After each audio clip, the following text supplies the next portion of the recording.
man is back. Oh, okay, boys. Oh my gosh, the man got that stuff. This is a 5 out of freaking 5. It is beat making time. Next week is E3 week. My album comes out next week. I have the leopard. You know what I'm saying? You know what I'm saying? But look at that, my God. This is your boy. All right, ladies and gentlemen of the YouTube citizens, y'all know who this is. This is your boy Dash True Inferno. Back at it with another Pokemon Unite commentary video gameplay for you guys, and I have to talk about this because the regular season is over. Conference championship weekend is over, and we now got our 12 teams who will be competing in the first ever 12-team college football playoff. So we got the teams. We're going to get new national champs. You know, Michigan won it last year. I'm really happy about that, but they didn't make it, obviously. But they did beat Ohio State in the last game of the regular season. Their last game, that is, Michigan's. So very happy about that. That was pretty hilarious to me. But before we get into that, let's talk about who the teams I got in. And we're going to go through that through the AP Top 25. No, not the AP. The college football playoff rankings. That's what we're going to roll with. So starting off with number 1, that would be Oregon. They won the Big Ten Conference Championship game in a close one against Penn State. They will remain number 1. They would get the number 1 seed. Okay, so there's that. And they would get a first round bye. And I believe that's a home game as well. Okay, number 2 is Georgia. Georgia in overtime knocking off Texas. So that one was a big one as well. And Georgia is going to get the number 2 seed and, of course, a first round bye. And then, believe it or not, number 3 is Texas. Because they were number 2, but they dropped to number 3 after that overtime loss. But again, it was a conference championship game. Not a lot of teams was playing, and it was in overtime, so I'm not going to lose sleep over this. They're going to get the number 5 seed, obviously, since they're the highest ranking non-conference champ here.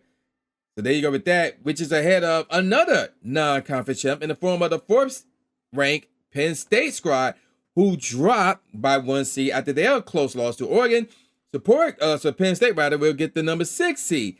And then we got Notre Dame. Notre Dame took a step back because of Georgia winning. So Georgia moved up from like 3 spots from number 5 to number 2. And Notre Dame dropped 1 spot down. So now they are ranked 5th, but they would be the 7th seed.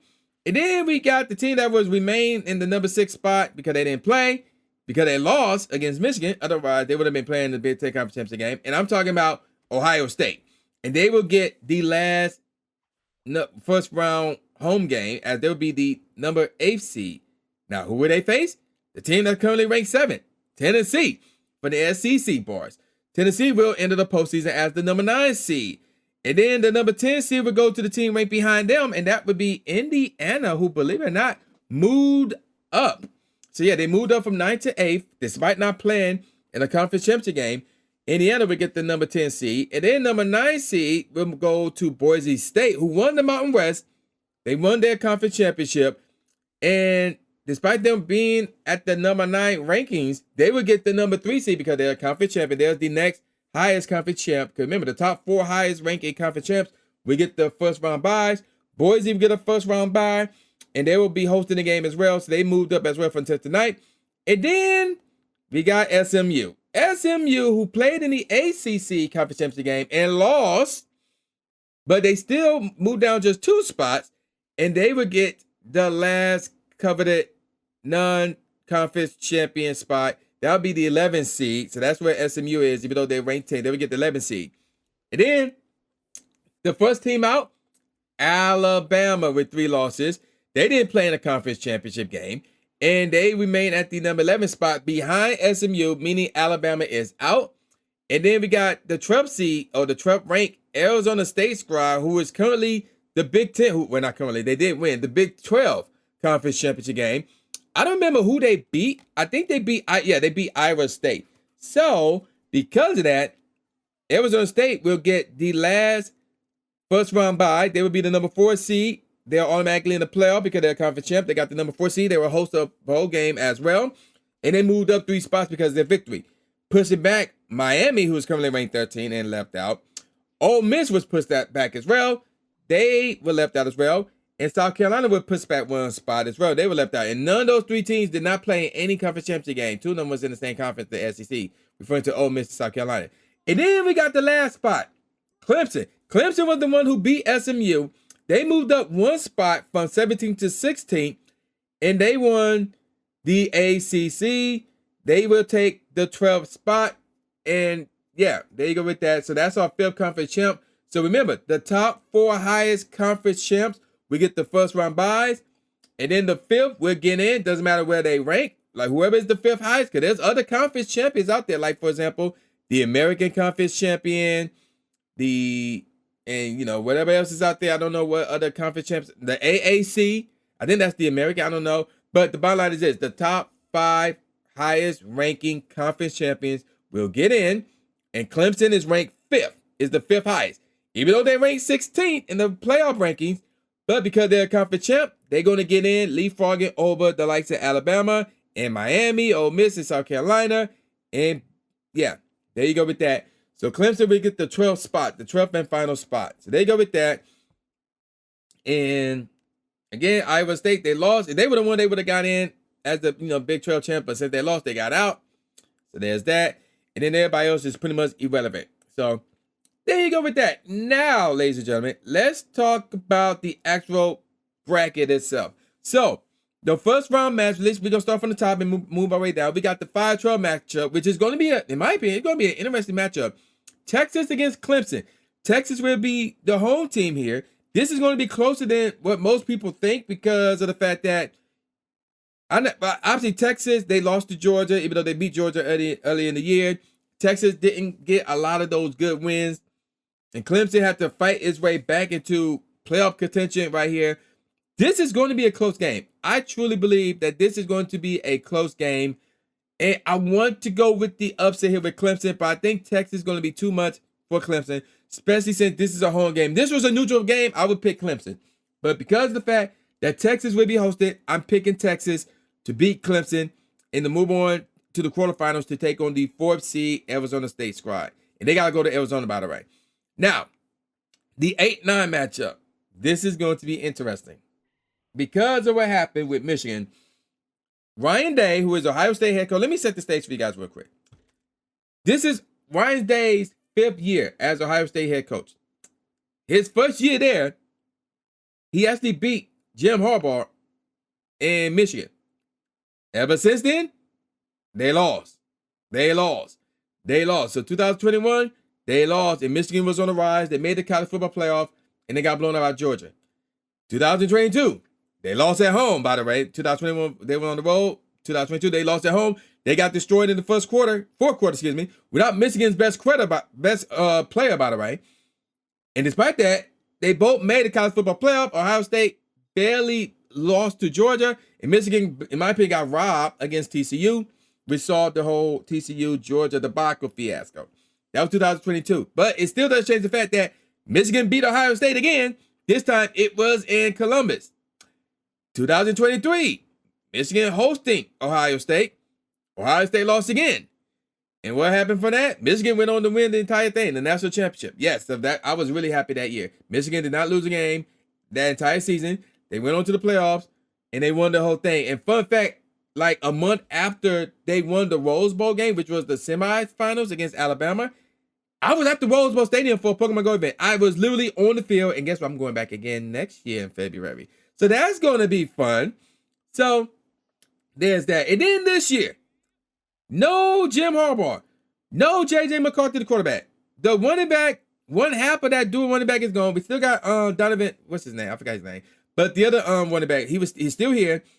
We lost our very impressive offensive line. We lost a lot of impressive defensive players.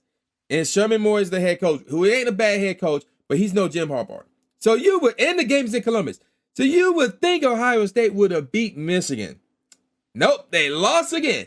So we are now in the scenario where Ryan Day lost to Michigan 4 straight years in a row. And when Michigan is your biggest rival, and you take on the head coaching job at Ohio State, obviously you want to win the national championship. Obviously you want to win the Big Ten title. But one of the main things that you are required to do as the head coach of Ohio State is to beat Michigan. This dude only did it once, and that was his first year. And since then, he lost 4 straight. Those first 3 years he lost to Ohio State, okay, whatever. You know, Michigan was on the rise. Michigan playoff contenders. Michigan won the national championship. Okay, that's fine. But this year, when there was like no expectation for Michigan, and they met expectations of not making the playoff, not competing for the Big Ten title, not competing for the national championship, that's what Michigan did. Michigan lived up to what was expected of them and to take a back seat. But yet, Ohio State at home couldn't beat this Michigan's team? Yeah, Ryan Day's on the hot seat. In my opinion, he needs to make it to the semis.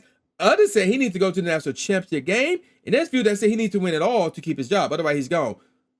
Ladies and gentlemen, he's gone. Because I got Tennessee going into Columbus and beating Ohio State. So, yeah, you heard it right here. I said all that stuff to say that Ryan Day will be fired after he lose the first round match at home against Tennessee.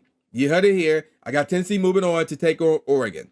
And then the 11-6 matchup, we got Penn State hosting SMU. This is actually going to be a close game because SMU got a high-power offense. And people want to talk about Penn State's defense and stuff like that. And I'm like, well, obviously they took on Oregon, who is another high-power offense. And Penn State try to compete with them. I think it's going to be a scenario here where I want to go with SMU. I really, really do. But if Penn State is known for their defense, SMU is still going to put up points because, again, they got a high-power offense. Penn State is capable of scoring, but the fact that this is a home game, I have to roll with Penn State. If this was a neutral field, I would have picked SMU. But the fact that this is a home game for Penn State, I got to, and we talking about 100,000 people. I got to roll with Penn State. I see them moving on to take on Boise State. And then the battle for Indiana. So Notre Dame is based in Indiana. They're the 7th seed. They would be hosting the Indiana Hoosiers, who are the 10th seed. So this is hilarious. So the problem with Indiana is like, I hate the notion of you haven't played anybody, so you stay in the. I hate that notion, but and the same could be said for Notre Dame. But I had to say because the home field joint don't matter. I think that's more of a neutral field right there. But I think Notre Dame is slightly more talented than Indiana. If Indiana would have win this game I would be laughing. I would think it'd be hilarious. Because I also don't like Notre Dame, but I got to keep it a buck. I think Notre Dame would win this one. It would be kind of close, but I think Notre Dame would win this one. So with that out the way, let's move on to the quarterfinals. Let's start from the bottom, work our way up. So we got Notre Dame going on the road against Georgia. And this is where things get interesting. Because Georgia will be without, it's possible that Georgia will be out there starting quarterback who got hurt in the SEC Conference Championship game, despite them winning, which is crazy because basically they said that Georgia played better in the second half with the backup than they did in the first half with the starter against Texas, which is interesting. Now, I'm not saying Notre Dame is better than Texas. I'm not going that route. And I know Georgia going to be hosting this one here. I firmly believe that Georgia will keep that momentum going. And will, because of the fact they're at home, I think they would beat Notre Dame. I think Georgia would beat Notre Dame. So, yeah, Georgia would move on to the semis and face the Penn State, Boise State winner. Boise State at home. They got a Heisman candidate on their side. And Penn State, they always fold at some point, whether it's against Michigan, whether it's against Ohio State like they did earlier this year.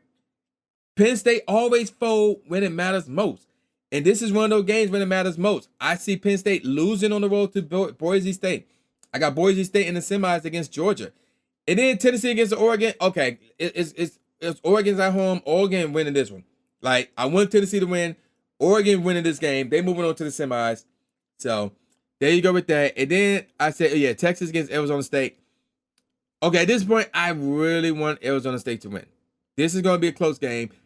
I really want Arizona State to win. But I need a road victory. I need a road victory here because I have not picked one at all. I think that Texas will get that road victory here in the quarterfinals. So now we got Texas against Oregon and Boise State against Georgia. Texas against Oregon. So all the home field advantage crap is out the window. I don't think Texas defense is that good because Oregon's got a high-power offense going to be crazy. I think Oregon wins and go to the national championship game. And then Georgia against Boise State. That quarterback more likely would be out for Georgia here. I like Boise State to take advantage. So I'm seeing Boise State against Oregon. And you know what? After all the years of Boise State not getting into the BCS, not getting into the playoffs, even though they were knocking on that door, and here they are right here. They got to take advantage of this opportunity right here against Oregon. Like, my head is saying Oregon, but I'm going to roll with my heart. I'm going to be rooting for Boise State. I think Boise State is going to win the college football national championship because nobody's picking them. That's the Cinderella story right there. Them and SMU. Those are the two Cinderella stories. In Arizona State, if you want to say them. Those are the three Cinderella stories here. I think Boise, one of them got to get it. I think it's going to be Boise. I think everything lined up in favor of Boise to go to the national championship game and win it. I think they're going to take advantage of the fact that Penn State chokes when it matters the most. I think they're going to take advantage of Georgia not having a starting quarterback. And I think they go, and they go ride that momentum against Oregon. And I see Boise State defeating Oregon to win the first ever 12-team national championship. So I got Boise State winning it all. That's my pick. Y'all can laugh at it all you want, but I'm rolling with that, and I'm going to call it a wrap. And with all that said, y'all know who this is. This boy New Jack Gatsby, a.k.a. New Stephen A. Smith, saying peace out, y'all, and I'll see y'all next time. Yeah.